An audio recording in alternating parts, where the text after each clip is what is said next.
नमस्कार विद्यार्थी मित्र मैत्रिणींनो, केसागर पब्लिकेशनच्या केसागर करिअर अकॅडमी युट्यूब चॅनलवरती तुमचं पुन्हा एकदा स्वागत आहे। तर गट क संयुक्त पूर्व परीक्षा 2026 ची ॲडव्हर्टाइज आलेली आहे। खूप मोठी ॲडव्हर्टाइज आहे, लक्षात घ्या, खूप मोठी संधी आहे। तर या संधीचं सोनं करणं आपल्या हातात आहे। त्यापूर्वी तुम्ही परीक्षेच्या अभ्यासाला सुरुवात केली असेल किंवा तुम्ही 1 वर्ष आधीपासून अभ्यास करत असाल तर या सगळ्या गोष्टींच्या अगोदरची ॲडव्हर्टाइज आहे, जी जाहिरात आहे आयोगाने दिलेली, ती इथं समजून घेणं खूप जास्त गरजेचं आहे। पुन्हा असं होतं की बाबा आपण अभ्यास केलाय पण काही गोष्टीमध्ये आपण जर तिथं काही क्रायटेरियामध्ये नाही बसलो तर मग आपला तिथं प्रॉब्लेम होऊ शकतो। तर मी कविता देशमुख मॅडम केसागर पब्लिकेशनच्या या युट्यूब चॅनलवरती तुम्हाला मोफत लेक्चर सिरीज कंटिन्यू करत आहे। सगळ्याच एक्झामसाठी, राज्यसेवा असेल, संयुक्त पूर्व असेल, तलाठी भरती जी की तुमच्या गट क मध्येच अंतर्गत आहे, सोबतच एमएच सेट परीक्षा असतील किंवा तुमच्या विद्यापीठीय परीक्षा असतील, तर अशा सगळ्याच परीक्षांसाठी आपल्या चॅनलवरती मोफत लेक्चर सिरीज चालू आहे। तुमचे कोणी मित्र मैत्रिणी असतील तर त्यांच्यापर्यंत आपले व्हिडिओ नक्की शेअर करा। चॅनलवरती नवीन असाल तर चॅनलला आधी सबस्क्राईब करा, बेल नोटिफिकेशन ऑन करा, म्हणजे लेक्चरच्या नोटिफिकेशन तुम्हाला वेळेवर मिळतील। तर आजच्या या व्हिडिओमध्ये आपण गट क पूर्व परीक्षा 2026 ची ही ॲडव्हर्टाइज काय आहे ती संपूर्ण समजून घेऊया। आणि त्याच्यानंतर सगळ्यात महत्त्वाचा टास्क कोणता आहे की ही परीक्षा क्वालिफाय होण्यासाठी काय केलं पाहिजे, कोणती पुस्तकं अभ्यासली पाहिजे। बघा, पुस्तकांशिवाय पर्यायच नाही, त्याच्यामुळे एक आदर्श पुस्तक सूची तुमच्याकडे असणं गरजेचं आहे। जर ही पुस्तक सूची चुकली तर तुमचं पूर्ण वर्ष वाया जाऊ शकतं। त्यापूर्वी आपण इथं ही सगळी माहिती घेऊया। तर इथं आधी आपण जाहिरात इथं बघूया की काय आहे ही जाहिरात, याच्यामध्ये काय काय दिलेलं आहे आयोगाने। बघा, महाराष्ट्र लोकसेवा आयोग महाराष्ट्र गट क सेवा संयुक्त पूर्व परीक्षा 2026 जाहिरात क्रमांक 17 2026। बघा, तर महाराष्ट्राच्या विविध विभागाअंतर्गत एकूण 2619 पदांच्या भरती करता महाराष्ट्र लोकसेवा आयोगामार्फत महाराष्ट्र गट क सेवा संयुक्त पूर्व परीक्षा 2026 27 सप्टेंबर इथं दिनांक 27 सप्टेंबर 2026 पासून महाराष्ट्रातील विविध केंद्रांवरती ऑनलाईन संगणक प्रणालीवरती आधारित सीबीटी पद्धतीने घेण्यात येईल। परीक्षांचे सविस्तर वेळापत्रक स्वतंत्रपणे जाहीर केले जाईल। ओके, याच्यामध्ये संवर्ग जर तुम्ही बघितलं, उद्योग निरीक्षक, ऊर्जा व कामगार विभाग एकूण 9 पदं आहेत। तांत्रिक सहाय्यक, वित्त विभागाची एकूण 3 पदं आहेत। कर सहाय्यक, ज्याला टॅक्स असिस्टंट आपण म्हणतो, वित्त विभाग एकूण 282 पदं आहेत। सहाय्यक मोटार वाहन निरीक्षक गट क गृह विभाग 461 पदं आहेत। लिपिक टंकलेखक मंत्रालयीन प्रशासकीय विभाग तसेच राज्य शासनाची महाराष्ट्रातील विविध कार्यालय एकूण 1864 पदं आहेत। तर अशी ही जवळजवळ 2500 प्लस पदांची जाहिरात आहे ग्रुप सी ची। तर म्हणूनच मी तुम्हाला बोलले की खूप मोठी संधी आहे। पण सीबीटी पद्धत जी आहे ना, ज्याला आपण ऑनलाईन संगणक प्रणाली म्हणतो, तर ही पहिल्यांदाच इथे लागू केली जाते।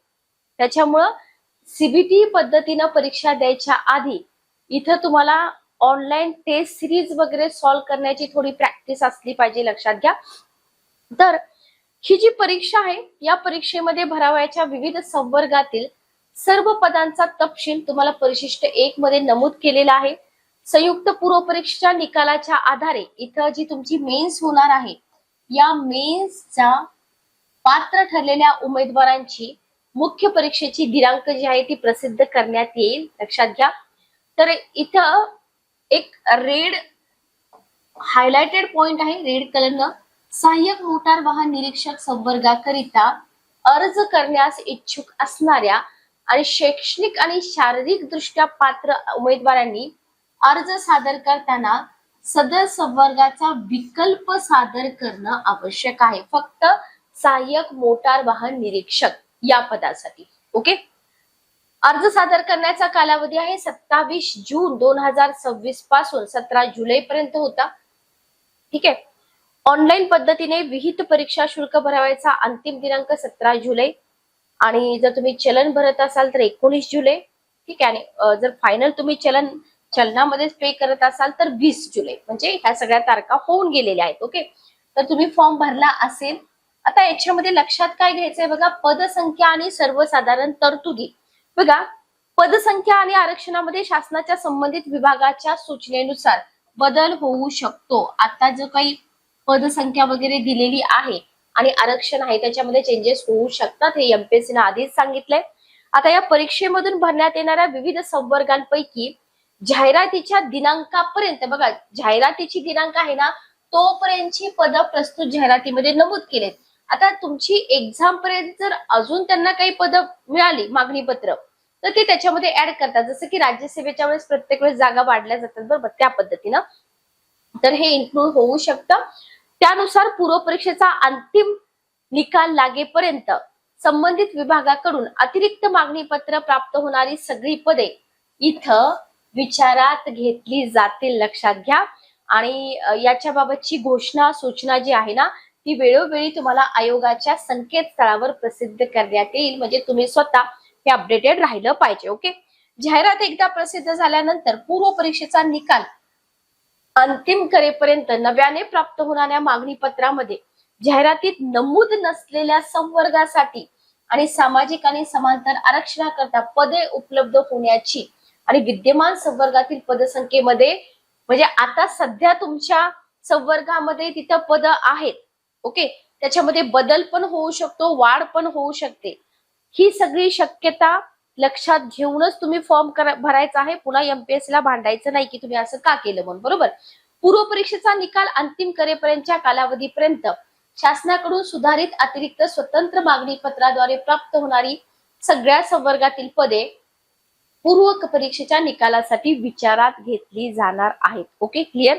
तर थोडक्यात काय, जे काही आता पदसंख्या वगैरे आहे त्याच्यामध्ये चेंजेस होऊ शकतात, लक्षात घ्या. त्याच्यानंतर नेक्स्ट पॉइंट बघा. नेक्स्ट पॉइंट काय दिलाय एमपीएससीनं, तर हे सगळे पॉइंट समजून घेणं गरजेचं आहे.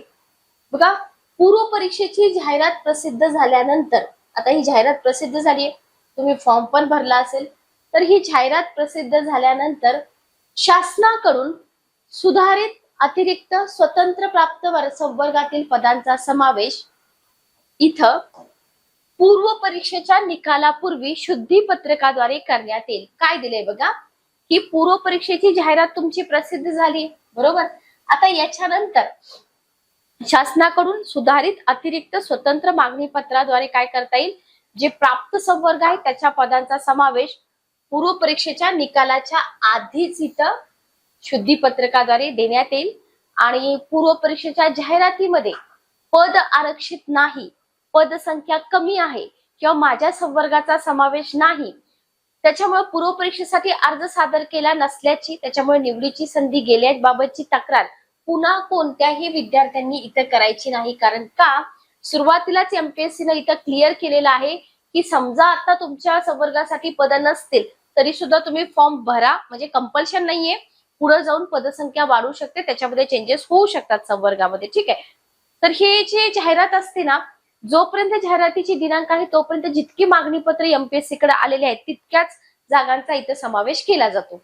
त्याच्यानंतर बघा, भरावयाच्या उपरोक्त संवर्ग पदांचा सामाजिक समांतर आरक्षणाबाबतचा जो तपशील असतो ना, तो शासनाकडून जे संबंधित मागणी पत्र आहे त्या विभागाचं, ठीक आहे, तसेच नमूद केलेली पदसंख्या आणि आरक्षणामध्ये शासनाच्या संबंधित विभागाच्या सूचनेनुसार, म्हणजे एखादा विभाग आहे बरोबर, त्या विभागाचं शासन मागणी पत्र आहे, तिथं जे काही तुम्हाला आरक्षणाबाबतचा तपशील असेल किंवा सामाजिक समांतराचा वगैरे, तर त्याच्यामध्ये पुन्हा बदल होऊ शकतो का, होऊ शकतो, पुन्हानुसार त्यांच्याच मागणी पत्रानुसार किंवा त्या विभागाच्या सूचनेनुसार. ओके. तर हेही तुम्ही लक्षात ठेवा.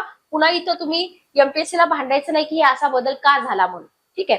पूर्व परीक्षेचा निकाल अंतिम करेपर्यंतच्या कालावधीपर्यंत शासनाकडून सुधारित अतिरिक्त स्वतंत्र मागणी पत्राद्वारे प्राप्त होणारी सगळी पद, लक्षात घ्या, इथं पूर्व परीक्षेच्या निकालासाठी विचारात घेण्यात येतील. म्हणजे तुम्ही आता जी परीक्षा देताय 2619 प्लस समथिंग जागा आहेत, बरोबर. आणि तुमची पूर्व परीक्षा झाल्यानंतर एखाद्या विभागाचं मागणी पत्र मिळालं आयोगाला आणि त्यांनी जागा त्याच्यामध्ये इन्क्लूड केल्या, तर त्या जागा सुद्धा पूर्व परीक्षेच्या निकालासाठी विचारात घेण्यात येतात. लक्षात घ्या. म्हणजे इनडायरेक्टली तुम्ही त्या पदासाठी पण पूर्व परीक्षा दिलेली आहे असं इथं कन्सिडर करण्यात येतं. आणि मग जो रेशो असतो ना, पूर्व परीक्षेला किती विद्यार्थी बसले, त्यापैकी मुख्य परीक्षेसाठी किती क्वालिफाय झाले वगैरे वगैरे, तो रेशो इथं ठेवला जातो. त्याच्यानंतर नेक्स्ट मुद्दा बघा, विविध सामाजिक प्रवर्ग, महिला, प्रावीण्यप्राप्त खेळाडू, दिव्यांग आणि अनाथ यापैकी कोणत्याही कॅटेगरीमध्ये जर तुम्ही बसत असाल तर इथं सामाजिक समांतर आरक्षण शासनाकडून वेळोवेळी जारी करण्यात येणाऱ्या आदेशानुसारच राहील. तुम्ही काहीतरी ओल्ड घेऊन येताय आणि काहीतरी नवीन शासनाचं अपडेट झालेलं असेल तर इथं तुम्ही ते विचारात घेतलं पाहिजे. ठीक आहे, ओके. शासन निर्णय, महिला व बाल विकास विभाग 4 मे 2023 अन्वये विहित कार्य पद्धतीनुसार अराखीव महिलांकरता, व्हेरी व्हेरी इम्पॉर्टंट काय दिले बघा, अराखीव महिलांकरता आरक्षित पद जी आहेत ना, अराखीव महिलांकरता आरक्षित पदावरील निवडीसाठी अराखीव महिला आणि सगळ्या मागास प्रवर्गातील महिलांना कोणती अट आहे, नॉन क्रिमिलेअर जे प्रमाणपत्र आहे ना ते सादर करण्याची अट इथे जी आहे ती रद्द करण्यात आलेली आहे. व्हेरी व्हेरी इम्पॉर्टंट, बरोबर. नॉन क्रिमिलेअर इथे लागणार नाही. अनुसूचित जाती, अनुसूचित जमाती वगळता, बघा, अनुसूचित जाती आणि अनुसूचित जमाती वगळता अन्य मागास प्रवर्गातील महिलांकरिता, हा प्रवर्ग सोडून अन्य मागास प्रवर्गातील ज्या महिला आहेत त्या महिलांकरता आरक्षित पदावरील निवडीसाठी दावा करू इच्छिणाऱ्या महिलांना संबंधित मागास प्रवर्गासाठी इतर मागास व बहुजन कल्याण विभाग तसेच सामान्य प्रशासन विभागाकडून वेळोवेळी विहित करण्यात आल्याप्रमाणे नॉन क्रिमिलेअर प्रमाणपत्र सादर करण्याबाबतची तरतूद मात्र लागू राहील. समजलं का? इथं बघा, अराखीव महिला ज्या आहेत ना त्यांच्यासाठी आणि सगळ्या मागास प्रवर्गातील महिलांना नॉन क्रिमिलेअर जे प्रमाणपत्र सादर करायचं होतं ते रद्द केलंय. लक्षात आलं. पण आरक्षित पदावरील निवडीसाठी जर तुम्ही दावा करत असाल तर इथं तुम्हाला नॉन क्रिमिलेअर सादर करणं गरजेचं आहे. महिलांसाठी आरक्षित पदांकरता दावा करणारे जे उमेदवार आहेत त्या उमेदवारांनी महिला आरक्षणाचा लाभ घ्यायचा असल्यास त्यांनी अर्जामध्ये काय करणं गरजेचं आहे, न चुकता डोमिसाईल जे असतं ना तुमचं, महाराष्ट्राचा मी रहिवासी आहे तरी असल्याबाबतचा, तसेच अनुसूचित जाती आणि जमाती वगळून इतर सर्व मागास प्रवर्गातील महिलांसाठी नॉन क्रिमिलेअर मध्ये मोडत असल्याबाबतचा स्पष्टपणे दावा करणं आवश्यक आहे. जर हे तुम्ही नाही केलं तर इथं तुमचा विचार केला जात नाही. समजते का? बघा, समजते का? लक्षात येते का? ह्या सगळ्या गोष्टी थोड्याशा समजून घ्या. जर तुमचे काही डाऊट असतील तर तुम्ही कमेंट बॉक्स मध्ये विचारा. ठीक आहे, ओके. त्याच्यानंतर बघा, विमुक्त जाती, भटक्या जमाती क ड या प्रवर्गासाठी आरक्षित असलेली जी पदं आहेत ना ती आंतरपरिवर्तनीय आहेत. आरक्षित पदासाठी संबंधित प्रवर्गातील योग्य आणि पात्र उमेदवार जर आंतरपरिवर्तनीय म्हणजे काय असतं माहिती का, समजा त्या संबंधित प्रवर्गातले पात्र उमेदवार उपलब्धच झाले नाहीत एमपीएससीला, मग काय केलं जातं, जे अद्ययावत शासनाचं धोरण आहे ना त्या धोरणाप्रमाणे उपलब्ध प्रवर्ग जे असतील त्या प्रवर्गातील उमेदवाराचा विचार केला जातो. पण कशाच्या आधारावरती? गुणवत्तेच्या आधारावरती केला जातो. ओके. अर्ज करताना एखादी जात जमात राज्य शासनाकडून आरक्षणासाठी पात्र असल्याचे घोषित केली असेल, तसेच सक्षम प्राधिकाऱ्याने प्रदान केलेलं प्रमाणपत्र जर उमेदवाराकडे उपलब्ध असेल तर संबंधित जात अब्लिक जमातीचे उमेदवार आरक्षणाच्या दाव्यासाठी पात्र असतील. म्हणजे तुम्ही आरक्षणाचा दावा करताय पण तुमच्याकडं प्रमाणपत्र उपलब्ध नाही तर इथं चालेल का? नाही चालणार. त्याच्यामध्ये डॉक्युमेंट तुमच्याकडे असणं खूप जास्त गरजेचं आहे. समांतर आरक्षणाबाबत शासन परिपत्रक सामान्य प्रशासन विभाग 13 ऑगस्ट 2014 शासन शुद्धीपत्रक. ठीक आहे, ओके. तर इथं शासनाने या संदर्भात वेळोवेळी निर्गमित केलेल्या आदेशानुसार कार्यवाही करण्यात येईल. त्याच्यानंतर सगळ्यात महत्वाचा पॉइंट आहे पुढचा, EWS. मुलांचे सतत त्याच्यावरती क्वेश्चन असतात की EWS उमेदवार जे आहेत ना शासन निर्णय सामान्य प्रशासन विभाग, ओके, 12 फेब्रुवारी 2019 आणि 31 मे 2021 आणि त्याच्यानंतर शासनाने या संदर्भात वेळोवेळी निर्गमित केलेल्या आदेशानुसार कार्यवाही करण्यात येईल. आर्थिक दृष्ट्या दुर्बल घटक, ज्याला आपण ईडब्ल्यूएस म्हणतो, या ईडब्ल्यूएस चा दावा केलेल्या उमेदवारांकडे 2026-27, आता ही एक्झाम तुमची 26 ची आहे, तर इथं सन 2026-27 या आर्थिक वर्षाचे व सदर संयुक्त पूर्व परीक्षेच्या दिनांकापूर्वीचे म्हणजे 27 सप्टेंबर 2026 पूर्वीचे, म्हणजे तुम्हाला आत्ताच हे डॉक्युमेंट काढायचे आहेत, दुर्बल घटकांचे प्रमाणपत्र असणं आवश्यक आहे. पुढे डेट वगैरे चेंज करत बसणं वगैरे ते करायचं नाही. तुम्ही हे सगळं आत्ताच करून घ्या. पूर्व परीक्षेत अर्जात दावा केलेल्या ज्या उमेदवारांकडे उपरोक्त वर्षाचे प्रमाणपत्र उपलब्ध असल्यास प्रमाणपत्राचा क्रमांक सुद्धा तुम्हाला तिथे टाकावा लागतो, दिनांक आणि अर्ज करतेवेळी नमूद करावा लागतो. असं नाहीये की बाबा मी मेन्सच्या वेळेस सगळे डॉक्युमेंट काढतो, तसं चालणार नाही. तसेच उमेदवारांकडे अर्ज करतेवेळी प्रमाणपत्र उपलब्ध नाही अशा उमेदवारांनी पूर्व परीक्षेच्या अर्जामध्ये दावा करणं आवश्यक राहील. आर्थिकदृष्ट्या दुर्बल घटकांकरता ईडब्ल्यूएस दावा केलेल्या व पूर्व परीक्षेमध्ये अर्हता प्राप्त ठरलेल्या उमेदवारांनी इथे काय करायचं आहे, मुख्य परीक्षेचा अर्ज भरताना, आता बघा मी तुम्हाला बोलले की हे सगळं तुम्हाला आत्ताच करायचं आहे, पण एमपीएससी ने ऑप्शन दिलाय की तुम्ही मुख्य परीक्षा वेळेस पण हे अपलोड करू शकता, पण शक्यतो तर ही सगळी कामं आत्ताच करून घ्या. कारण काय होतं, पुढे प्रिलियमचा तुमचा रिझल्ट लागतो, तुमच्याकडे वेळ नसतो ह्या सगळ्या कामांसाठी, तहसीलमध्ये जाणं, ही सगळे डॉक्युमेंट काढून घेणं, एकतर वेळ कमी असतो, मेन्सचा अभ्यास असतो, त्याच्यामुळे तुम्हाला हे सगळं आत्ताच करा, आत्ता वेळ आहे. ओके, चला नेक्स्ट बघा. सदर जाहिरात सामाजिक आणि शैक्षणिक दृष्ट्या मागासवर्ग अधिनियम दिनांक 26 फेब्रुवारी 2024, शासन निर्णय दिनांक 27 फेब्रुवारी 2024 माननीय उच्च न्यायालयात दाखल झालेल्या न्यायिक प्रकरणातील अंतिम न्याय निर्णयाच्या अधीन राहून प्रसिद्ध करण्यात येत आहे. या जाहिराती संबंधित शिफारसी व नियुक्त्या उक्त उल्लेखित न्यायिक प्रकरणाच्या अधीन राहूनच करण्यात येतील. त्या अनुषंगाने आयोगामार्फत 26 एप्रिल 2024 ला जे प्रसिद्धी पत्रक सादर केलेलं आहे ते लागू राहील. ठीक आहे, ओके, क्लिअर. त्याच्यानंतर बघा, सामाजिक व शैक्षणिक मागासवर्गाकरता आरक्षण विहित करण्यात आलेलं आहे. शासन परिपत्रक सामान्य प्रशासन आरक्षण दिनांक 28 जून 2024 व 5 जुलै 2024 इथं जात प्रमाणपत्र आणि नॉन क्रिमिलियर सादर करणं आवश्यक राहील. Okay, clear. त्याच्यानंतर बघा, शासन शुद्धीपत्रक इतर मागास बहुजन कल्याण विभाग 9 मार्च 2023 शासनाकडून जारी करण्यात आलेल्या आदेशानुसार संबंधित उमेदवार जर उन्नत आणि प्रगत व्यक्ती गटात मोडत नसल्याबाबतची पडताळणी करण्यासाठी 26-27 या आर्थिक वर्षाचे व सदर संयुक्त पूर्व परीक्षेच्या दिनांकापूर्वीचे म्हणजे 27 सप्टेंबर 2000 पूर्वीचे एनसीएल प्रमाणपत्र असणं आवश्यक आहे. पूर्व परीक्षेत अर्ज करताय, तुम्ही दावा करताय, त्यावेळी प्रमाणपत्र उपलब्ध असेल तर नंबर वगैरे टाका, जर नसेल, अर्ज करताना उपलब्ध नाही अशा उमेदवारांनी पूर्व परीक्षेच्या अर्जामध्ये एनसीएल बाबत येस किंवा नो असा दावा करा. म्हणजे तुमच्याकडे आहे किंवा तुम्ही काढणार असाल तर तुम्ही येस करा, तुमच्याकडे नसेलच तर नो करा. ठीक आहे, ओके.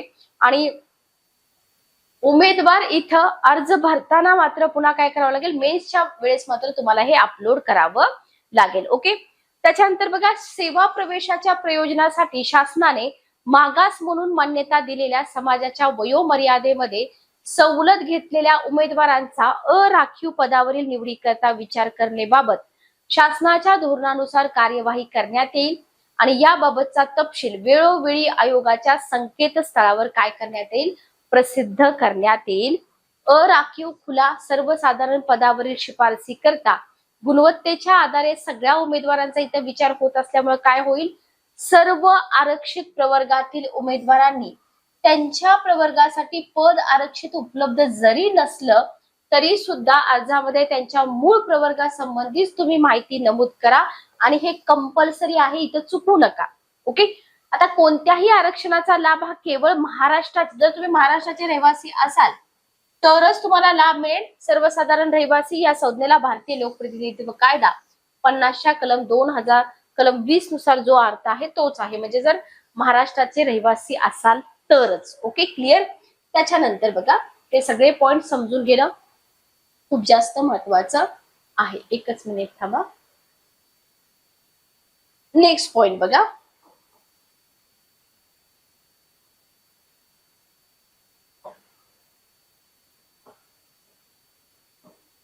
बघा, कोणत्याही प्रकारच्या आरक्षणाचा म्हणजे सामाजिक किंवा समांतर अथवा सोयी सवलतींचा दावा करणाऱ्या उमेदवाराकडे संबंधित कायदा नियम आदेशानुसार जाहिरातीला अनुसरून जर वैध प्रमाणपत्र उपलब्ध नसेल तर काय होतं, तसं तर उपलब्ध असणं अनिवार्य आहे, लक्षात घ्या. वैध प्रमाणपत्रांचा कालावधी शासन आदेशानुसार तरतूद जी असेल ना त्याच्यानुसारच ग्राह्य समजण्यात येईल, लक्षात घ्या. खेळाडू आरक्षण तुम्हाला इथं दिलेलं आहे. तर बघा, प्रावीण्यप्राप्त खेळाडू व्यक्तींसाठी आरक्षणाचा दावा जर तुम्ही करत असाल तर इथं शासन निर्णय 1 जुलै 2026 परिशिष्ट क पूर्व परीक्षेस अर्ज करताना सादर करण्याच्या दिनांकाचा किंवा तत्पूर्वीचा असणं गरजेचं आहे. पडताळणी अहवाल अर्जासोबत अपलोड करणं अनिवार्य आहे. ओके, विहित नमुन्यातील प्रावीण्य प्रमाणपत्र पडताळणीबाबतचा अहवाल उपलब्ध नसलेल्या उमेदवारांनी काय करायचंय, खेळाचे प्रावीण्य प्रमाणपत्र योग्य दर्जाचे असल्याबाबत तसेच तो उमेदवार खेळाडूसाठी आरक्षित पदावरील निवडीसाठी पात्र ठरतो याच्या विषयीच्या पडताळणी करता त्याचं प्रावीण्य प्रमाणपत्र जे आहे ना ते संबंधित विभागीय उपसंचालक कार्यालयाकडे पूर्व परीक्षेस अर्ज सादर करण्याच्या अंतिम दिनांकापूर्वी सादर करणं, सक्षम प्राधिकरणाकडे क्रीडा प्रमाणपत्र पडताळणीसाठी केलेल्या अर्जाची पोच पावती अर्जासोबत अपलोड करणं गरजेचं आहे. अन्यथा तुम्ही इथं प्रावीण्यप्राप्त खेळाडू आरक्षणाकरता पात्र समजण्यात येणार नाही. तर या गोष्टी सगळ्या तुम्हाला कराव्या लागतात. ओके, पूर्व परीक्षेस तुम्ही अर्ज करताय खेळाडू आरक्षणासाठी तर इथं जी पूर्व परीक्षेची अर्ज करण्याची तुमची अंतिम तारीख होऊन गेली किंवा तत्पूर्वीचा विभागीय क्रीडा उपसंचालक यांचा विहित नमुन्यातील प्रावीण्य प्रमाणपत्र पडताळणी अहवाल सादर केला नसेल तर अथवा विहित दिनांकापूर्वी सक्षम प्राधिकरणाकडे अर्जाची पोचपावती सादर केली नसेल तर तुमचा इथे विचार केला जाणार नाही, लक्षात घ्या. पूर्व परीक्षेच्या प्रवेशाकरता प्रमाणपत्र पडताळणीसाठी तुम्ही जी पोचपावती अपलोड केलेली उमेदवार असतील तर मुख्य परीक्षा कागदपत्रे पडताळणी मुलाखतीच्या वेळी अर्हता धारण करत असल्याबाबत सक्षम प्राधिकरणाने प्रमाणित केलेले प्रावीण्य प्रमाणपत्र योग्य आणि खेळाडू कोणत्या संवर्गातील खेळाडूसाठी आरक्षित पदावरील निवडीकरता पात्र ठरतो याच्या विषयीचा संबंधित विभागीय क्रीडा उपसंचालक यांनी प्रदान केलेलं जे प्रमाणपत्र आहे त्या पडताळणीबाबतचा अहवाल सादर केला तरच तुम्हाला इथं निवडीकरता तुमचा विचार केला जाईल. म्हणजे इथं अहवाल सादर करणं खूप जास्त गरजेचं आहे. समजा एकापेक्षा जास्त खेळांची प्रावीण्य प्रमाणपत्रे आहेत एखाद्या उमेदवाराकडे तर खेळाडू उमेदवाराने एकाच वेळेस सर्व खेळांची प्रावीण्य प्रमाणपत्रे प्रमाणित करण्याकरता संबंधित उपसंचालक कार्यालयाकडे सादर करणं बंधनकारक आहे. जर एकापेक्षा जास्त प्रावीण्य प्रमाणपत्र तुमच्याकडे असतील तर. समजतंय का? बघा, हे सगळे पॉइंट समजून घेणं खूप जास्त गरजेचं आहे. त्याच्यानंतर बघा, दिव्यांग आरक्षण 2016चा अधिनियम आहे. तर बघा, इथं दिव्यांग व्यक्तींची संबंधित संवर्ग पदाकरिता पात्रता शासनाकडून निर्गमित केलेल्या आदेशानुसार राहील. पदे भरायच्या एकूण संख्येपैकी असतील. दिव्यांग व्यक्तीसाठी आरक्षित पदांवर शिफारस करताना उमेदवार कोणत्या सामाजिक प्रवर्गातील आहे विचार केला जाणार नाही. दिव्यांग गुणवत्ता क्रमांकानुसार त्याची शिफारस करण्यात येईल. संबंधित दिव्यांगत्वाच्या प्रकारापैकी 40% कायमस्वरूपी दिव्यांगत्वाचे प्रमाणपत्र धारक उमेदवार व्यक्ती आरक्षण तसेच नियमानुसार अनुदेय सोयी आणि सवलतीसाठी पात्र असतील. कोणत्याही उमेदवारास तात्पुरत्या दिव्यांगत्वाच्या प्रमाणपत्राच्या आधारे दिव्यांग आरक्षणाचा लाभ अनुदेय राहणार नाही. लक्षणीय दिव्यांगत्व असलेले उमेदवार व्यक्ती खालील सवलतींच्या दाव्यासाठी पात्र असतील. याच्यामध्ये बघा, कायमस्वरूपी दिव्यांगत्वाचे प्रमाण किमान 40% अथवा त्यापेक्षा जास्त असल्यास तसेच पद लक्षणीय दिव्यांग व्यक्तींसाठी आरक्षित असल्यास नियमानुसार अनुदेय आरक्षण व इतर सोयी सवलती. कायमस्वरूपी दिव्यांगत्वाचं प्रमाण 40% किंवा त्यापेक्षा जर जास्त असेल, तसेच पद संबंधित दिव्यांग प्रकारासाठी सुनिश्चित केले असल्यास नियमानुसार अनुदेय सोयी सवलती. ओके.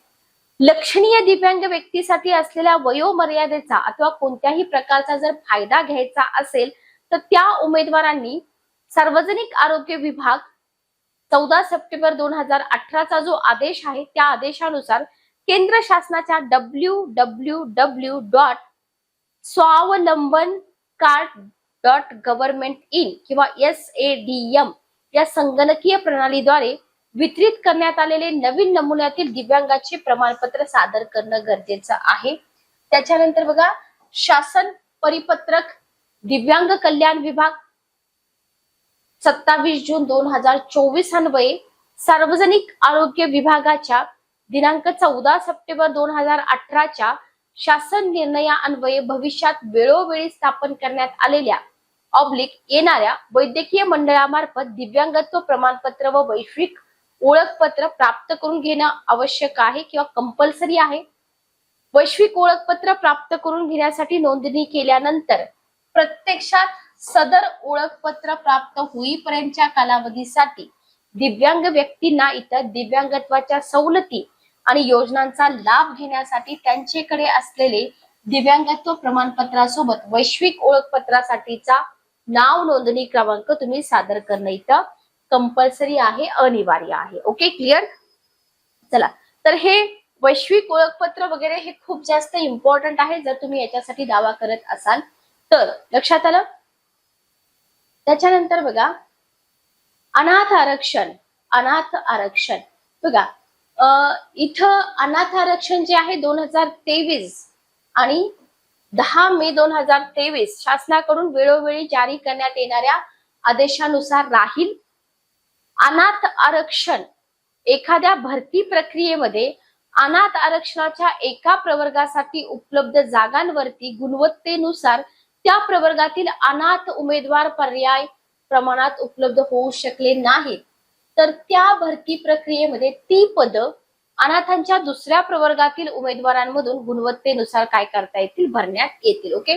अनाथांसाठी आरक्षित पदावर गुणवत्तेनुसार निवड झालेल्या उमेदवारांचा समावेश उमेदवार ज्या सामाजिक प्रवर्गाचा आहे त्याच प्रवर्गातून करण्यात येईल. पूर्व परीक्षेच्या अर्जाद्वारे अनाथ आरक्षणाचा तुम्ही दावा करत असाल तर उमेदवारांनी 6 सप्टेंबर 2022, 6 एप्रिल 2023 आणि 10 मे 2023 शासनाचे जे निर्णय आहेत ना, तर विहित नमुन्यातील अनाथ प्रमाणपत्र महाराष्ट्र राज्याचे अधिवास प्रमाणपत्र आयोगाकडून निश्चित करण्यात येणाऱ्या कालावधीत सादर करणं आवश्यक राहील. जर ही प्रमाणपत्र तुम्ही सादर नाही केली तर अनाथ आरक्षणाचा जो तुम्ही दावा करताय तो इथं विचारात घेतला जाणार नाही. लक्षात घ्या. उमेदवार स्वतः माजी सैनिक असल्यास त्याने त्याबाबत स्पष्टपणे दावा करणं आवश्यक आहे, अन्यथा त्यास माजी सैनिकांना अनुदेय असलेले लाभ मिळणार नाहीत. माजी सैनिकांकरता आरक्षणासंदर्भातील तरतुदी शासनाकडून वेळोवेळी जारी करण्यात येणाऱ्या आदेशानुसार असतील. प्रकल्पग्रस्त असाल तर इथं तुम्हाला आरक्षण आहे 1980. भूकंपग्रस्तांसाठीचं आरक्षण इथं बघा, तर याच्यासाठी पण तुम्हाला इथं प्रमाणपत्र लागतात का? लागतात. लक्षात घ्या. ओके. त्याच्यानंतर पदवीधर अंशकालीन कर्मचारी यांच्यासाठी पण आरक्षण आहे. आता इथे एक महत्वाचा मुद्दा एमपीएससी ने दिलाय की प्रकल्पग्रस्त, भूकंपग्रस्त, पदवीधर, अंशकालीन कर्मचारी यांच्याकरता असलेलं आरक्षण तसेच सोयी सवलती या केवळ बृहन्मुंबई क्षेत्राबाहेरील शासकीय कार्यालयातील लिपिक टंकलेखक यांच्यासाठीच लागू राहतील. बृहन्मुंबई क्षेत्रासाठी लागू राहणार नाहीत. ओके. पदाचं नाव आणि तुम्हाला इथं वेतन स्तर पण दिलेले आहेत. तर बघा, उद्योग निरीक्षक, उद्योग संचालनालय 35,400 पासून 1,12,000. ओके. तांत्रिक सहाय्यक विमा संचालनालय 29,000 पासून 92,000. कर सहाय्यक 25,000 पासून 81,000 अधिक महागाई भत्ता, नियमाप्रमाणे देय आणि इतर भत्ते. लिपिक टंकलेखक 19 पासून 63,000. सहाय्यक मोटार वाहन निरीक्षक 38 ते 1,22,000. ठीक आहे. ओके. तर खूप चांगली सॅलरी स्ट्रक्चर आहे, लक्षात घ्या. अभ्यास पण तसाच जोरात करावा लागतो. नेक्स्ट बघा, पात्रता. तर इथं वयोमर्यादा गणनेचा जो दिनांक आहे 1 ऑक्टोबर 2026. ओके. किमान वयोमर्यादा जी आहे तुम्हाला इथे दिलेली आहे. उद्योग निरीक्षक संचालनालय, तांत्रिक सहाय्यक विमा, कर सहाय्यक, लिपिक टंकलेखक, सहाय्यक मोटार वाहन निरीक्षक. तर इथे बघा, कमाल वयोमर्यादाच आपल्याला बघायची असते. कमाल वयोमर्यादा मागासवर्गीय तुमचा जो काही गट असेल ते तुम्ही बघून घ्या. 38 आहे या पोस्टसाठी. मागासवर्गीय अनाथ 43 आहे. माजी सैनिक, दिव्यांग, प्रकल्पग्रस्त, भूकंपग्रस्त, पदवीधर, अंशकालीन आणि सर्वसाधारण. ठीक आहे. तर 38 एज लिमिटेशन आहे. आणि जर तुम्ही विविध कॅटेगरीमध्ये इन्क्लूड होत असाल, दिव्यांग असेल, माजी सैनिक असाल, तर इथं तुम्ही 45. ओके. तर हे इथं लक्षात ठेवणं गरजेचं आहे. त्याच्यानंतर आहे शैक्षणिक अर्हता. सगळ्यात महत्वाचं जे उद्योग निरीक्षक गट क संवर्ग जो आहे ना, तो वगळता, उद्योग निरीक्षक गट क संवर्ग वगळता इतर संवर्गासाठी मान्यता प्राप्त विद्यापीठाची पदवी किंवा महाराष्ट्र शासनाने पदवी समतुल्य म्हणून मान्य केलेली अर्हता, हे वगळून बर का इतर संवर्ग. उद्योग निरीक्षक गट क संवर्गाकरिता इथं तुम्हाला अभियांत्रिकीमध्ये स्थापत्य अभियांत्रिकी तसेच स्थापत्य अभियांत्रिकी मधील विषयांच्या गटाशी संलग्न असलेल्या वास्तुविद्या, नगर रचना इत्यादी विषयांव्यतिरिक्त किंवा तंत्रज्ञानामधील किमान पदविका किंवा विज्ञान शाखेतील सांविधिक विद्यापीठाची पदवी असणं गरजेचं आहे. ओके. सहाय्यक मोटार वाहन निरीक्षक संवर्गाकरता अर्हता बघा, महाराष्ट्र राज्य माध्यमिक आणि उच्च माध्यमिक शिक्षण मंडळाची माध्यमिक शालांत प्रमाणपत्र परीक्षा किंवा SSCच्या समतुल्य म्हणून घोषित केलेली अर्हता असणं गरजेचं आहे. माध्यमिक शालांत प्रमाणपत्र परीक्षा उत्तीर्ण झाल्यानंतर ऑटोमोबाईल इंजिनिअरिंग किंवा मेकॅनिकल इंजिनिअरिंग याच्यामध्ये जर 3 वर्षाची पदविका असेल, केंद्र किंवा राज्य शासनाने त्या समकक्ष म्हणून घोषित केलेली असणं गरजेचं आहे. तर तुमचं क्वालिफिकेशन हे कम्प्लीट असेल तरच तुम्ही इथं या पदासाठी अप्लाय करू शकता. ठीक आहे. Okay, clear. त्याच्यानंतर बघा, ऑटोमोबाईल इंजिनिअरिंग किंवा मेकॅनिकल इंजिनिअरिंग विषयातील मान्यता प्राप्त विद्यापीठाची पदवी किंवा त्याच्यापेक्षा अतिउच्च अर्हता धारण केलेले वा केंद्र किंवा राज्य शासनाने समकक्ष म्हणून घोषित केलेल्या अर्हता धारण केलेले उमेदवार सुद्धा पात्र राहतील. आता समतुल्य अर्हता इथं तुम्हाला सांगितलेली आहे बघा. समतुल्य अर्हता काय आहे? Diploma in production technology, diploma in production engineering, machine tools maintenance, fabrication technology, plant engineering, metallurgy असेल diploma, bachelor degree in mechanical engineering, automobile engineering, production engineering, तर हे सगळं चालेल. ओके. त्याच्यानंतर बघा, शासन पत्राच्या नुसार इथे तुम्हाला मेकॅट्रॉनिक्स इंजिनिअरिंग तुमचं असेल तरी सुद्धा चालेल. तर हे सगळं तुम्ही इथं या पदासाठी असेल तुमच्याकडे ही डिग्री तर तुम्ही अप्लाय करू शकता. 5वा मुद्दा बघा, पदविका किंवा पदवीच्या शेवटच्या वर्षाच्या परीक्षेला उमेदवार बसलेले आहेत आणि तुम्ही पूर्व परीक्षा देताय तर पात्र आहात का आहात, परंतु मुख्य परीक्षेकरता अर्हता प्राप्त तुम्ही ठरलाय आणि मुख्य परीक्षेच्या प्रवेशासाठी विहित पद्धतीने आवश्यक अर्ज अवलिक माहिती सादर करण्याच्या अंतिम दिनांकापर्यंत तुम्ही क्वालिफाय असणं गरजेचं आहे, तरच तुम्ही इथे फॉर्म भरा. अंतर्वासिता किंवा कार्यशाळेतील प्रत्यक्ष कामाचा अनुभव आवश्यक असेल अशा पदवीधारकाने ही अट मुख्य परीक्षेचा अर्ज माहिती स्वीकारण्याच्या विहित दिनांकापूर्वी पूर्ण केलेली असली पाहिजे. मराठी भाषेचं ज्ञान आवश्यक आहे, महाराष्ट्रात राहतोय तर गरजेचं आहे. सहाय्यक मोटार वाहन निरीक्षण संवर्गाकरता अनुभव गरजेचा आहे, लक्षात घ्या. ठीक आहे, खूप गरजेचं आहे.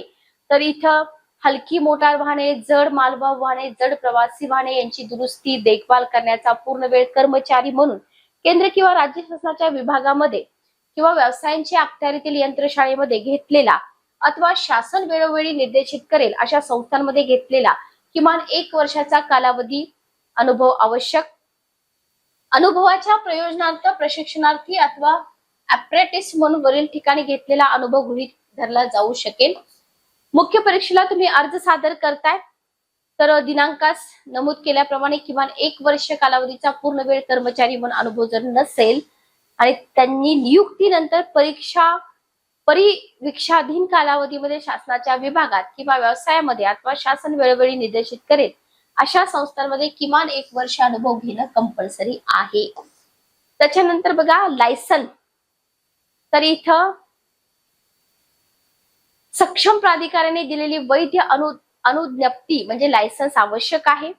वाहने चालवण्याची लायसन नसेल तर इथं नियुक्तीनंतर 2 वर्षाच्या परिवीक्षा कालावधीमध्ये प्राप्त करणं गरजेचं आहे. तर हे तुम्ही इथे लक्षात ठेवा.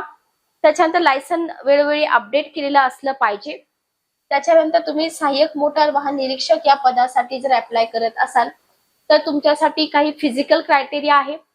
पुरुषांची उंची 163 सेंटीमीटर, मुलींची उंची 155 कमीत कमी अनवाणी, छाती 79 सेंटीमीटर व किमान 5 सेंटीमीटर प्रसरण. तर वजन आहे इथे 45 किलोग्रॅम कमीत कमी. ठीक आहे. ज्यांची दृष्टी चष्म्याशिवाय चांगली आहे अशा उमेदवारांचा विचार करण्यात येईल. ठीक आहे. Okay, clear. चला, तर हे झालं मोटार सहाय्यक. त्याच्यानंतर नेक्स्ट आहे टंकलेखन, कर सहाय्यक आणि लिपिक टंकलेखक संवर्ग. तर इथं मराठी टंकलेखनाचा किमान 30 शब्द प्रति मिनिट, इंग्रजी टंकलेखन वेग 40 शब्द प्रति मिनिट या अर्हतेचे शासकीय वाणिज्य प्रमाणपत्र परीक्षा उत्तीर्ण करणं गरजेचं आहे. लिपिक टंकलेखक साठी सेम आहे, प्रमाणपत्र गरजेचं आहे. आता इथे बघा, शासन निर्णय शालेय शिक्षण क्रीडा विभाग 2013 शासनाने वेळोवेळी आदेश काढून विहित केलेली संगणक टंकलेखन अर्हता basic course in computer typing Marathi 30 शब्द प्रति मिनिट अथवा basic course in computer typing 40 शब्द प्रति मिनिट लागू असेल तर समकक्ष अर्हता म्हणून स्वीकारली जाईल. ओके. केवळ इंग्रजी टंकलेखन प्रमाणपत्र धारण करताय तुम्ही तर इथं तुमची नियुक्ती झाली लिपिक टंकलेखक या संवर्गामध्ये. तर नियुक्तीच्या दिनांकापासून 4 वर्षामध्ये मराठी टंकलेखनाचे किमान 30 शब्द प्रति मिनिट हे प्रमाणपत्र तुम्हाला सादर करावं लागेल. म्हणजे तुमच्याकडे इंग्रजी आहे, मराठी नाही तर टेन्शन घेऊ नका, तुम्ही अप्लाय करू शकता. केवळ मराठी टंकलेखन आहे, इंग्रजीमध्ये बहुतांश कामकाज होत असल्यामुळे इथं काय आहे, इथं सुद्धा तुम्हाला इंग्रजी टायपिंग शिकणं गरजेचं आहे. Okay, clear. चला, त्याच्यानंतर बघा अर्हता आणि पात्रता गणण्याचा दिनांक. ठीक आहे. बघा, मुख्य परीक्षेकरता अर्ज स्वीकारण्यासाठी विहित अंतिम दिनांकापर्यंत किंवा त्यापूर्वी विहित शैक्षणिक अर्हता धारण केलेली असणे अनिवार्य आहे. शासकीय वाणिज्य परीक्षा मंडळाची विहित टंकलेखन अर्हता आयोगाकडून निश्चित करण्यात येणाऱ्या विशिष्ट दिनांकास अथवा त्यापूर्वी धारण करणं अनिवार्य आहे. त्याच्यानंतर बघा, टंकलेखन अर्हता धारण करण्यातून तात्पुरती सूट. ठीक आहे, कर सहाय्यक लिपिक टंकलेखक पदासाठी.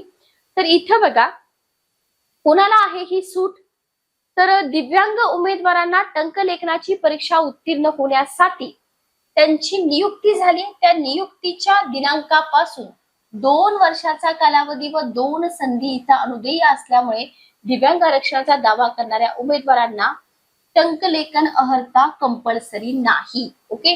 त्याच्यानंतर बघा इथं माजी सैनिक आहेत त्यांना पण हे अनिवार्य नाहीये. त्याच्यानंतर इथं अनाथ आहेत त्यांनाही अनिवार्य नाहीये, पुन्हा 2 वर्षाच्या कालावधीमध्ये करू शकता. फक्त लिपिक टंकलेखक संवर्गाच्या बाबतीत इथं बघा प्रकल्पग्रस्त, भूकंपग्रस्त, पदवीधर या वर्गातून अर्ज जर आलेले असतील तर पात्र उमेदवारांना टंकलेखनाची परीक्षा उत्तीर्ण होण्यासाठी त्यांच्या नियुक्तीच्या दिनांकापासून 2 वर्षाचा कालावधी अनुदेय असल्यामुळे प्रस्तुत आरक्षणाचा दावा करणाऱ्या उमेदवारांना टंकलेखन अर्हता अनिवार्य नाही. Okay, clear. लक्षात ठेवा बरं का. निवड प्रक्रिया कशी असते बघा, इथं सेवा भरतीची संपूर्ण प्रक्रिया, सेवा प्रवेश नियम आणि त्याच्यानंतर शासनाकडून वेळोवेळी करण्यात येणाऱ्या सुधारणा तसेच आयोगाकडून वेळोवेळी सुधारण्यात येणाऱ्या कार्यनियमावलीतील तरतुदीनुसार राबवण्यात येईल. ओके. तर इथं गट क सेवा प्रवेश नियम 2021, गट क सेवा प्रवेश नियम 2013. तर हे सगळं इथं निवड प्रक्रियेच्या वेळेस कन्सिडर केलं जातं. ठीक आहे. Okay, clear. चला, याच्यानंतर परीक्षेचे टप्पे कसे असतील बघा. इथं तुम्हाला उद्योग निरीक्षक, तांत्रिक सहाय्यक, विमा संचालनालय, कर सहाय्यक, लिपिक, टंकलेखक, मोटार वाहन निरीक्षक. संयुक्त पूर्व परीक्षा असेल तुमची ऑनलाईन. मुख्य परीक्षा लिपिक, कर सहाय्यक, तांत्रिक सहाय्यक, उद्योग निरीक्षकासाठी एकच मुख्य परीक्षा असेल एकत्र. पण मोटार वाहन निरीक्षकासाठी स्वतंत्र मुख्य परीक्षा असते. पूर्व परीक्षा 100 गुणांची असते. मुख्य परीक्षा मोटार वाहनासाठी 300 गुण, बाकीच्या पदांसाठी 400 गुण. ठीक आहे, ओके, क्लिअर. तर सदर संयुक्त पूर्व परीक्षा संगणक प्रणालीवर आधारित घेतली जाणार आहे. परीक्षा एकापेक्षा अधिक सत्रांमध्ये आयोजित केली जाईल आणि प्रत्येक सत्रासाठी स्वतंत्र प्रश्नपत्रिका दिली जाईल. सर्व सत्रातील प्रश्नपत्रिकेचे स्वरूप आणि जो काठिण्यता स्तर आहे तो विचारात घेऊन काय केलं जाईल, इथं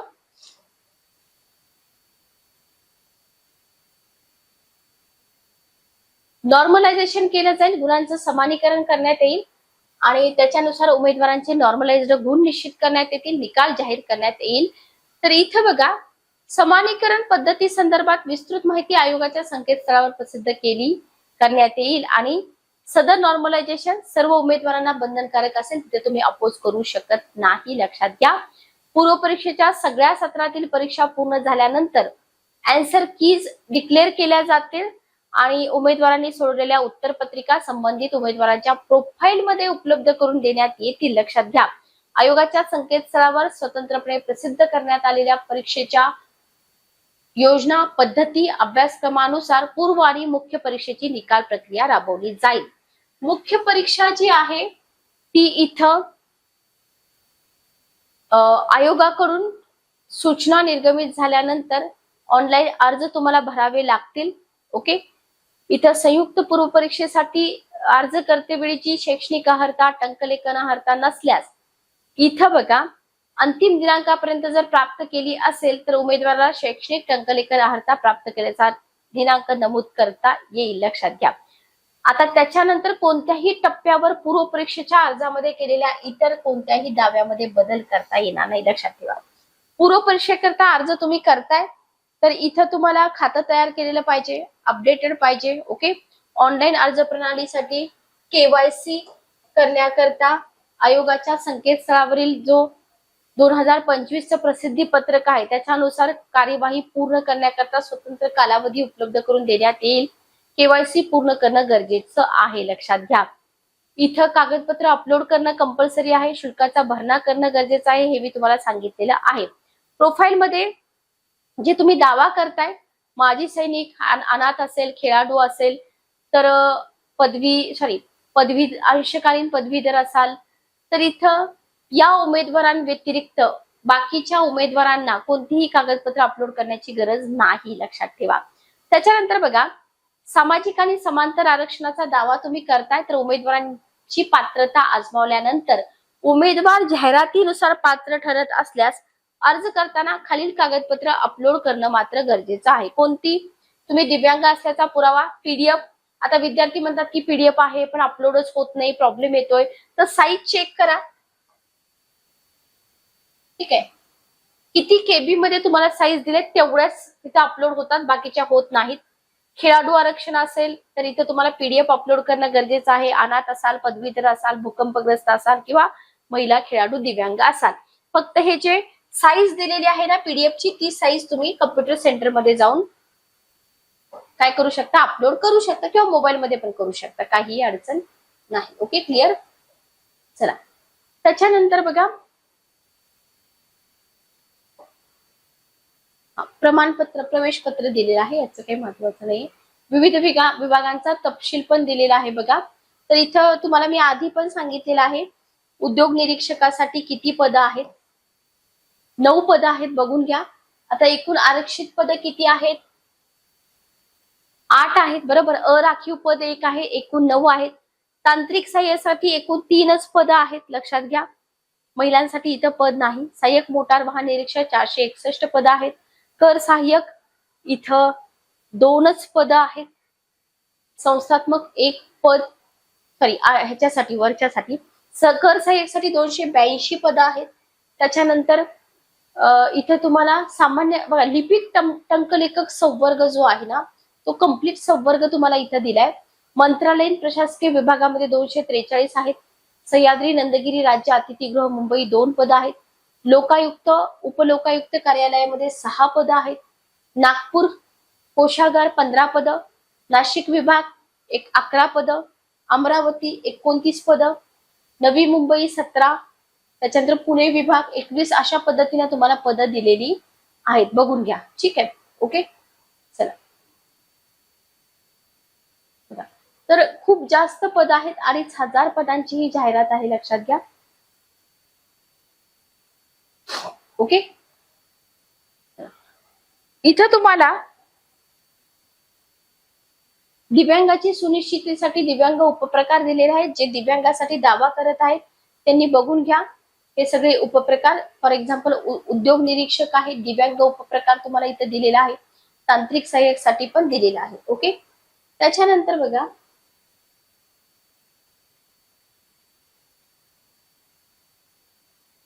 ओके, तर अशा पद्धतीनं ही आपली जाहिरात होती. ठीक आहे. आता इथं ही झाली आपली आयोगाची जाहिरात. ओके.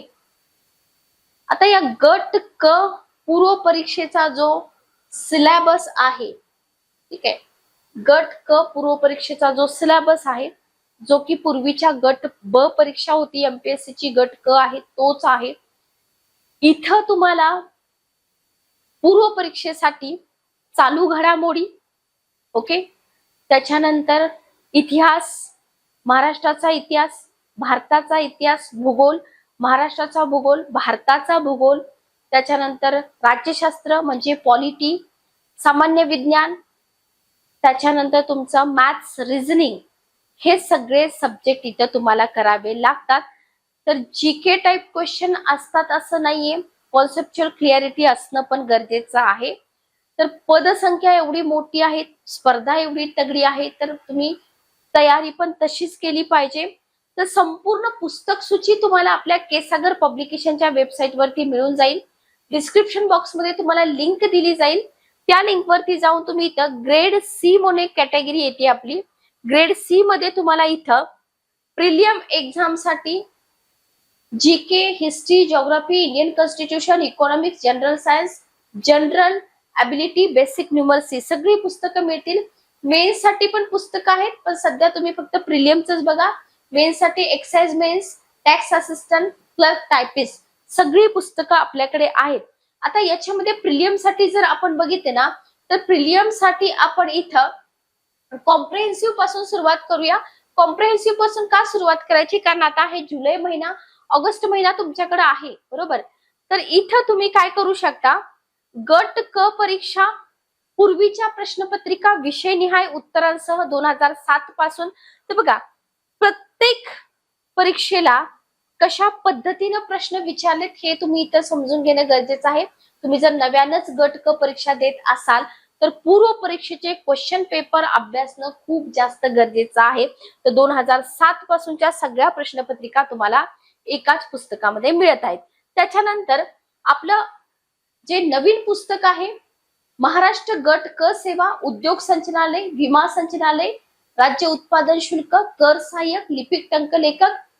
तर इथं हे पूर्व परीक्षेसाठी आपला ठोकळा आहे, ज्याच्यामध्ये चालू घडामोडी, नागरिकशास्त्र, इतिहास, भूगोल, अर्थव्यवस्था सगळे सब्जेक्ट तुमचे कव्हर होत आहेत. सोबतच 87वी आवृत्ती संयुक्त पूर्व कंबाईन गट ब गट क हेही पुस्तक तुम्ही अभ्यासू शकता.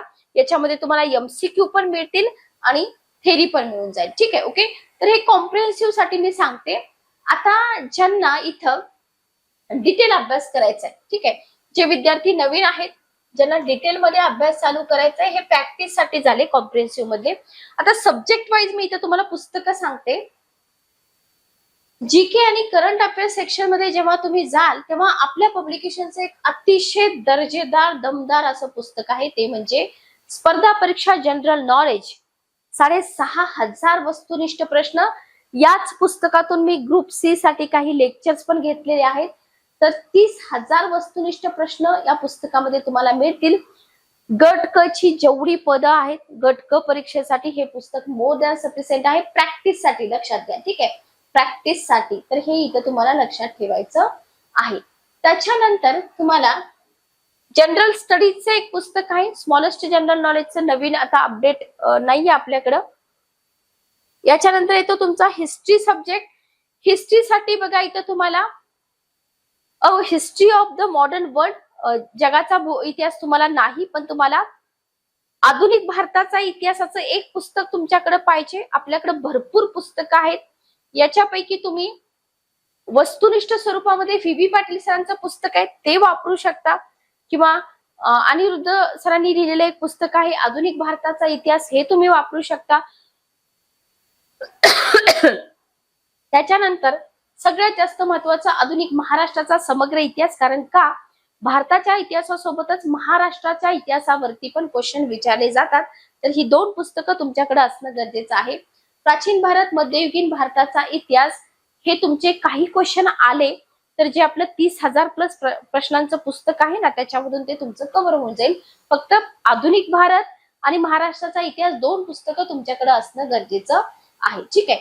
त्याच्यानंतर जिओग्राफीसाठी तुम्हाला काय करायचं आहे, भारताचा भूगोलही विचारला जातो, महाराष्ट्राचा भूगोलही विचारला जातो. तर सध्या तुम्ही भारताचा भूगोल वस्तुनिष्ठ प्रश्न खतीब सरांचं पुस्तक अभ्यासा, किंवा भारताचा भूगोल अनिरुद्ध सरांनी लिहिलेलं एक पुस्तक आहे ते तुम्ही अभ्यासू शकता. ओके. त्याच्यानंतर हे पुस्तक जे आहे खतीब सरांचं सगळ्या विद्यार्थ्यांकडे पाहिजे म्हणजे पाहिजेच. महाराष्ट्राचा भूगोल याच्या बाहेर एकही क्वेश्चन जात नाही, सगळे क्वेश्चन याच्यातूनच कव्हर होतात, लक्षात घ्या. ओके. तर हे झालं जिओग्राफीसाठी.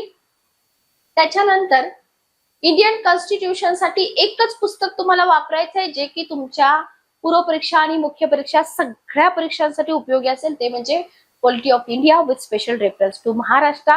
एकच पुस्तक. भूगोलाचं तुम्हाला एकच पुस्तक लागणार आहे, महाराष्ट्राचा भूगोल.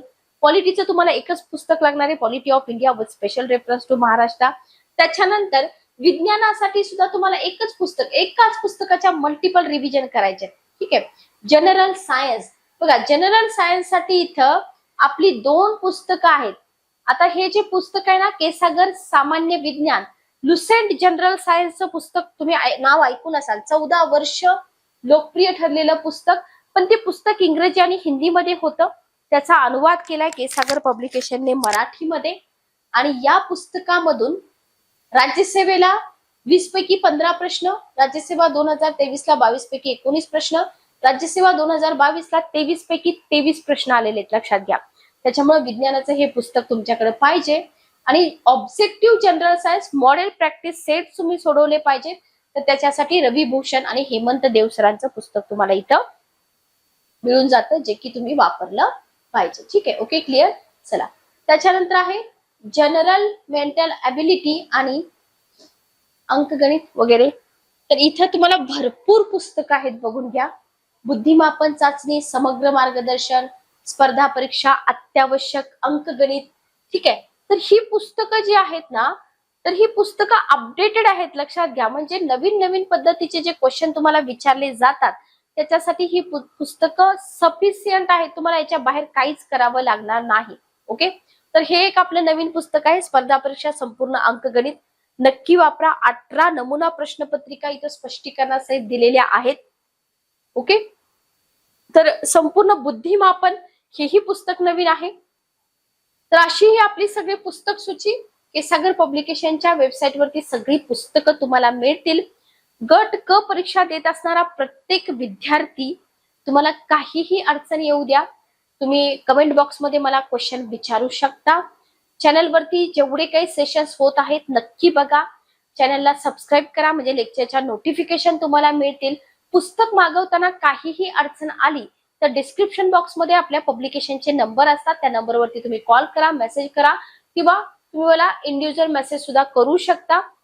सेशन कसं वाटलं कमेंट करून नक्की सांगा. भेटूया नेक्स्ट सेशन मध्ये. Good day, take care.